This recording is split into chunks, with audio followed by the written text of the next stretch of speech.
Most people think money is the problem. Not enough income, not enough opportunities, not enough luck. They believe that if they just had more money, everything would be fine. Less stress, more freedom, more peace. But money is rarely the real problem. The real problem is habits, because give the same amount of money to two different people, and their futures will look completely different. One builds stability, the other builds stress. Money doesn't decide the outcome. Habits do. The first habit that keeps people struggling is reacting instead of planning. Most people react to money. They spend what comes in. They worry when it runs out. They hope things work out. There is no plan, only response. Bills arrive and panic follows. Extra money appears and it disappears. People who build financial stability don't react. They prepare. They decide in advance where money goes. They tell their money what to do instead of wondering where it went. Planning doesn't require perfection. It requires intention. Without intention, money drifts away. The second habit is confusing income with wealth. Many people earn more over time but never feel secure. Their income rises, and so does their spending. A bigger house, a nicer car, more convenience, but no safety. Wealth is not how much you earn, it's how much you keep and how long it can support you. People with strong habits build margin. They leave space between income and expenses. Margin creates breathing room, and breathing room creates freedom. Without margin, even high earners feel trapped. The third habit is emotional decision-making. Money is deeply emotional. People spend when they're bored, when they're stressed, when they feel behind, when they want to feel successful. Purchases become emotional relief. But emotional spending creates long-term pressure.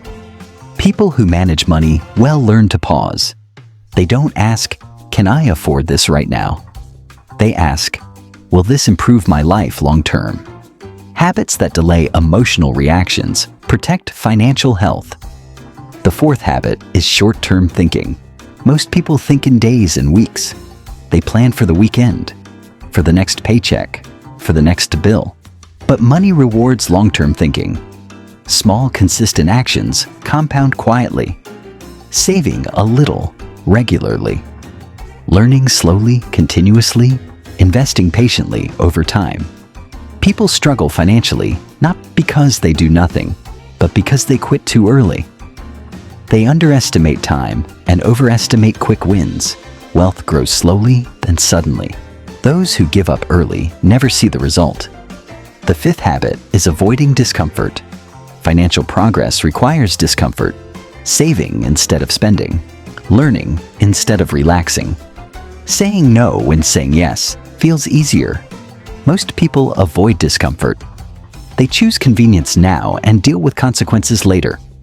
But discomfort today reduces discomfort tomorrow. Discipline creates freedom. Avoidance creates pressure. The sixth habit is relying on one source of income. Many people depend entirely on one paycheck, one job, one skill, one system. This creates vulnerability. When income is fragile, stress increases. People with strong money habits build resilience. They learn new skills. They diversify income when possible. They improve their value. More value creates more options. More options reduce fear. The seventh habit is ignoring small leaks. Most financial damage doesn't come from big mistakes. It comes from small leaks. Subscriptions that aren't used. Daily spending that feels insignificant. Convenience purchases repeated endlessly. Small amounts seem harmless, but repeated daily, they quietly drain resources. People with strong habits regularly review their spending, not with guilt, but with awareness. Awareness stops leaks, and stopping leaks builds progress. The eighth habit is misunderstanding debt.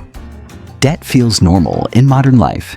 Credit cards, monthly payments, buy now, pay later. But debt quietly steals future income. High-interest debt works against you every day. People with healthy money habits respect debt. They understand its cost. They avoid using it for temporary pleasure.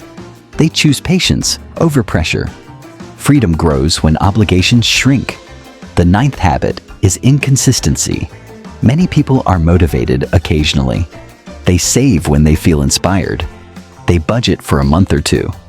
They invest once and stop. But consistency matters more than intensity. Small actions, repeated regularly, beat big actions done rarely. Wealth is built by boring habits maintained over long periods. People don't fail financially because they don't know what to do. They fail because they don't do it consistently. The 10th habit is fear-based thinking. Fear keeps people stuck. Fear of making mistakes. Fear of losing money. Fear of starting too late. So they do nothing. But doing nothing is also a decision, and it has consequences. People with healthy habits accept that mistakes are part of growth. They learn. They adjust. They continue. Progress requires movement, not certainty. The 11th habit is avoiding responsibility. Blaming circumstances feels easier. The economy, the system, the past. But blame removes power. Responsibility gives it back. When people take responsibility for their habits, they regain control. Not overnight, not magically, but gradually. Responsibility doesn't mean guilt. It means ownership. And ownership allows change. The final habit is misunderstanding money's role. Money is not the goal. It is a tool.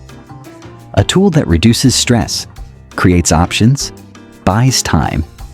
People who chase money alone often stay unsatisfied. People who build strong habits use money to support life, not define it. Money is not the problem.